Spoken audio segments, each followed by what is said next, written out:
From F.E. Warren Air Force Base in Cheyenne, Wyoming, this is Missile Minutiae, the official podcast of the 90th Missile Wing and Team F.E. Warren. Here are your hosts. Hello, Mighty 90. I'm Tech Sergeant Tyler Placey from the 90th Missile Wing Public Affairs Office. And I'm Glenn Robertson, also from PA. So let's get right to it. This is the first podcast from Public Affairs, and we saw it as an opportunity to get information from our town halls out to folks who might not have the time to watch a Facebook Live, but they might be able to listen to a short podcast on the way to work and get some helpful updates. So we're going to put together some sound bites from the town halls, at least for now. We'll see what this thing becomes after everything's settled down. Here we go. The questions and answers from the town hall on May 12th. The first question we received was for updates about reopening the base. Let's go to Colonel Benetti for that response. As the state reopens, I'm very cautious, right? I'm cautiously optimistic, let's put it that way. So I would like us to be able to look after the incubation period once the city opens, once the state opens. And we'll see what happens, right? And then we'll make a decision based on that. We do have plans in place to start letting folks in, letting visitors in, easing the restrictions, taking the retiree hours and getting rid of those and just opening up the base to retirees, their dependents and veterans. But we can't make a concrete decision yet until we see what that landscape looks like after the incubation period once the state opens back up. And don't forget too, the Secretary of Defense has declared for all installations, for all DoD installations, that we're still in health protection condition Charlie. We're not out of the woods yet, folks. It's still rising, a couple of hundred in Nebraska every day, over 500, most of the time over 600 in Colorado every day. And when I look at that map, it's coming straight up 25. I am worried, and I'll continue to be worried, and I will continue to be cautious when it comes to expending the resources that we have here, the valuable resources that protect our airmen and their family and preserve national security. We're going to make sure we always do that. So it's a good question. I want to get back to normal, but we're going to do it very, very, very cautiously. Now that we've got a bit more information on the thoughts behind opening the base, Glenn, what's our next question? So there was a question about DSI, or disciplined self-isolation. Chief and Colonel B gave us some updates on where to go for more information on that. All your DSI questions can be easily answered through your squadron leadership. They're happy to give you that guidance, but hey, I don't mind answering on Facebook. So what I'll tell you is, let's take a couple scenarios. Chief did this, and if you look at Chief's, she's got a really, really, really good set of examples put together that it's been out there for like a couple weeks now, right? The question and answers. Right. Yeah, so a lot of scenarios are already out there and done. So if you want to take a look at the Chief's page, look at those scenarios. I think it'll answer all those questions for you, but give us a shout if you don't get the answer. Yep. And if you're in DSI or restriction of movement, make sure you know which one that you're in, and especially if you're in DSI, make sure you know all the do's and don'ts, okay? That's going to help you stay safe. After the reminder of DSI expectations and who to ask for information, how about some things our airmen can do when they're not in DSI? The Force Support Squadron is still working hard to put on events and keep people active on base. Luke Service from FSS came on to let us know what they're doing for Team Warren. So the rest of the week, we still have family camping packages available. So if you're looking to reserve for Memorial Day weekend coming up in 2 weeks, or you want to get out of the house, even if you just want to go down to our fam camp, set up a tent, happy to do so. So those things are still available this week. And then going into next week and this weekend, we have a scavenger hunt that we're doing on the 17th. You can do the scavenger hunt with your family, stay socially distanced, and then obviously you can post those pictures to Facebook. We'll pick a winner of the scavenger hunts. We have National Slushy Day on the 20th, so we'll do half-price slushies from 7 to 11. So if you thought you were over coffee from 7 to 11 and you really needed a brain freeze at 7 a.m., slushies from 7 to 11 curbside at Awake as well. And then the big one is we finally fulfilled the promise on the drive-in movie. Woo! So Memorial Day weekend, the 22nd, 23rd, and 24th, we'll be doing drive-in movies at the old golf course, now the Warren Adventure Park in the parking lot. So we tested it. It all works. Feel like a comm squadron. We have FM transmitters that'll play the audio into your car speakers. That's awesome. And then we've got Toy Story 4, Rise of Skywalker, so a little Star Wars for Major Wolf. Thank you. And then the last one we have is The Lion King. So 22nd is Toy Story 4, 23rd is The Lion King, 24th is Star Wars Rise of Skywalker.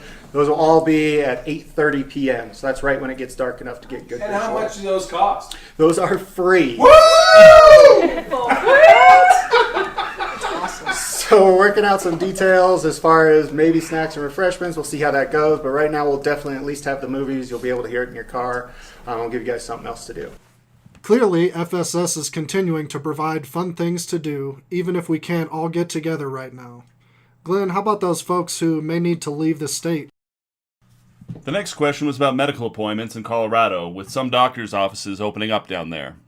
Yeah, so again, medical appointments are going to be excluded. We're going to ask you to follow the CDC guidelines. When you're on orders to go there, you make an official appointment. You are going as you've been directed, so we'll expect you to go to those appointments. I wouldn't hang out down there. Remember, safer at home is their thing right now, and that's a 10-mile radius from their homes. So not a lot going down there. And as I said, I'm still cautious about this. But if you do have an appointment that you have to go to, I want you to make sure you take care of your medical needs. You are on orders to do that. Colonel B also wanted to remind the troops that there are restrictions and things to remember when you return from travel out of state. When you come back, you're in 14 days of DSI. So the answer is yes, it's okay for you to do that, right? I mean, you're okay to do that, but there are restrictions that will happen on the other side. Please let your squadron commander know. We'll put you into the disciplined self-isolation, the self-quarantine kind of thing. And then that restriction of movement will take place in 14 days. Listen, I know that the governor's orders expired on the 8th of May. We're following that. But remember, that didn't expire for all of the military service members, right? It didn't expire for our DoD civilians, on anyone on the federal installation. So the Secretary of Defense still has that letter out there from I wrote down, the 8th of May, I think it is. 11th of March, 11th of March, that establishes the 14-day requirement. It's called Health Protection Guidance Supplement 4 for DoD travelers. And that still keeps it out there for us. So the answer is yes, you can still do that. You can still take your kids down there. But when you come back, it's going to be 14 days before we let you back on base and interacting with folks. But we have telework options. So let's make sure we're still doing telework for those folks that are doing those types of things. We have ways to be productive when you're in restriction of movement. And I will also tell you that we're still in health protection condition Charlie. We still have a public health emergency out there. Neither of those things have been rescinded. So all of those measures that we're doing are still in effect. We are doing some small things to open up the base, but we are intentionally going to lag behind the state. We have to remember the safety of our airmen and and their families and our families is our priority, and we've got to make sure they're taken care of. We've got to make sure that's happening for those folks, because the second priority, which is our executing that mission and underpinning the national security, doesn't happen unless our airmen are safe and their families are safe. So we've got to do this, and that's not going to change for a while. Keeping with the theme of travel, Sergeant Placey, what's going on with people coming to FE? The next question referred to troops PCSing to FE Warren and what's expected from them in terms of isolation upon arrival. So remember, it's not a quarantine, right? There's only one person who's going to be able to do that quarantine. She's sitting right here, right? So she's going to medically quarantine people. Everything else is a 14-day restriction of movement, and that's assigned by the commander. That will not change in the foreseeable future. It's going to be 14 days when you come back in. That's the germination period, or the incubation period for the virus. So it's going to continue to be that way. We're going to continue to enforce that 14 days. But if you have a house and you move into that house and you stay there, great. I want you to be comfortable for 14 days. I don't want you to suffer. If you get an apartment and you go into that apartment for 14 days, great. So those rules have been laid out. The first sergeants all know them. They're all executing in that manner, so please ensure that you're contacting your squadron leadership and talking through those. Additionally, Colonel B and Chief addressed questions about receiving orders to PCS out. I haven't heard anyone not get orders, have you? Right, that should still be going on as normal. Now, everybody's RNLTD date, report no later than date, was pushed back. So typically you don't get your orders within too early. So that could be the thing that that could be holding yours up. Just make sure you have all the paperwork into MPF, and MPF, your assignments counselor can tell you exactly what's going on with your assignment. So if you are to have orders right now and you believe that they're a little late, get with your MPF counselor, your assignments counselor, because they can give you the exact answer for your situation. Yeah, I mean, you may have a TDY for school or some other boondoggle on there that they have to take into account. So you gotta work those things through. So it's going to be on a case-by-case basis. So we've talked about orders. What about one of the biggest events for Cheyenne and the base? Any news on CFD? Regarding Cheyenne Frontier Days, are there any updates on CFD for this year? CFD is in negotiations with the state to figure out how they can do CFD safely. And when they get the how, then we'll decide how we can support. Again, my intention is to support. My intention is to see how we can get to yes on all of these things. But we will have to make sure that we have a segment of our population that's protected and able to execute the mission, that's able to be protected, that's able to be ready on a moment's notice to execute the president's orders when necessary. So we're going to work through that. That's always difficult, and we're going to figure that out. So I'm sure folks are going to ask about Fort D.A. Russell Days. Same thing, that we step those together with CFD, and we're not going to make a decision until we get a decision. I think I heard at the end of the month they're supposed to make that decision on Cheyenne Frontier Days. And as soon as we know, you'll know. But again, the bond between the city of Cheyenne and the base is so great. It would be a disservice to do anything else but figure out how to get to yes on that if they need our support. And we'll do that. We will. And so we'll continue working through that. But understand, regardless of if they say yes, there's going to be additional health protection measures that will have to be taken. This is not going away in July. This is not going away in August. We will have to make sure that our folks are taking the right PPE, that are doing the right kind of social distancing, that are taking care of themselves so they're able to execute the mission. Because again, our priority is the safety of our airmen and their families, so I'm not going to put them in danger. And then we're going to make sure that we have the right number of forces to execute the mission. I know I sound like a broken record, but that's what we do here, folks. That's what we are. To close everything out, both Chief Bettisworth and Colonel Benetti had some uplifting messages for everyone out there making sure our no-fail mission is getting done. I get really excited when we have these Facebook Lives because every time we have one now, I know we are a week closer to getting to a new normalcy, right? And things just keep getting better and better, all because of the efforts that we put forward. But it's not easy. It's absolutely not easy, and I had to take a step back about a week ago, and this has been heavy on my mind. I kind of want to share something with you. We have a mill-to-mill couple out there, Jennifer and David. Their kids were raising funds for a friend of theirs whose dream was to enter the Air Force.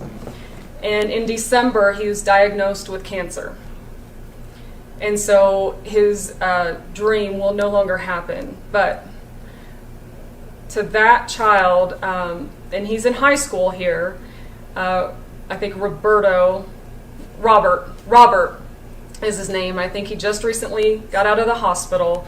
And Robert, I promise you, as soon as we can have visitors come on base, we will give you a tour of the base. We'll take you out to show you what our missileers do, what our maintainers do, what our defenders do, and absolutely wish you the best.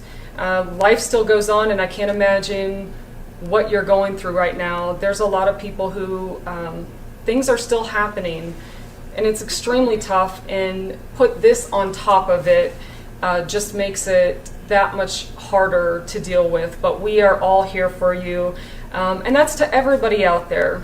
Everybody who, is having a hard time with whatever you're going through, add this to your life. It doesn't help. I know that.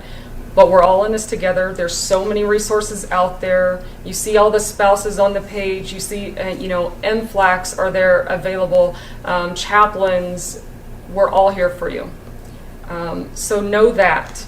Know that all the information that we get, as soon as we get it, we're going to distribute it. You're going to know what we know, the decisions that we make, and we're going to be as transparent as we possibly can with everything. And then the last I will say is, I hope that you're proud to be a part of the Mighty 90, because as you have witnessed over the last couple of months, there is no pause button for the nuke mission. And our readiness has not decreased one bit because of every single one of you. Airmen, civilians, family members, the city of Cheyenne, our military affairs committee, everybody pulling together has made this mission happen.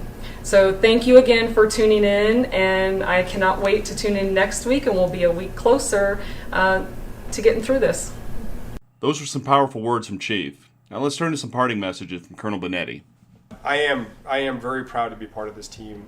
I know that I watch each and every one of you do amazing things for each other and for this mission every single minute of every single day. You have absolutely shown us that your priority is our priority, which is the safety of our airmen and their families. You are absolutely amazing at understanding that we have to continue to do the restrictions that we're doing, the limitations that we're doing, the cautious steps back to normalcy that we're doing to ensure that we protect the safety and the sanctity of this mission so that it's ready to go and it underpins our national security at every turn. There are people out in the field right now protecting you, providing you with a warm blanket of deterrence that you sleep under every night. It's absolutely happening, and I'm very proud of every single one of the folks that are doing that today, that do it tomorrow, that did it yesterday. There will be more that follow in our footsteps, and there will be people that came before us too that we should thank. But I thank every single one of you for all of the things that you're doing for us and for understanding that we're going to get through this together. The Chief said it best. This is something that we're going to do together. So again, we make no decisions in bubbles. We take everyone's input. We have to listen to what's going on. We're here to help. And I ask you to not suffer in silence. If there's things that you have questions on, if there's problems presenting themselves, if there's issues that you need help with, do not stew in those. Do not suffer. Let us know what those are. Talk to your leadership. Talk to your MFLAC. Talk to your chaplain. Talk to anyone that you need to talk to. Our mental health facilities are fantastic. Talk to all of those folks. Find a friend. Have a conversation. Don't suffer in silence. Call the Chief and I. Call us. I know your squadron leadership wants you to call them first, though. But call us. We're here to help. So I ask you, and again, for your patience as we go through this, because these are things that we're going to have to do as a nation for a while. They're going to be here. They're not going away. And it's going to be just uncomfortable for many people because they're going to see crazy riots that people believe we're taking away their constitutional rights. But we're not. We're not. We're part of the military. The reason that we're here to support and defend the Constitution of the United States. It's part of our oath that we take. And that's what we do as service members. So I thank you all for continuing to do that. And I look forward to talking to all of you soon. Have a great night, Mighty 90. So that's it, folks. That brings our first edition of Missile Minutia to a close. Hope to see you again next week.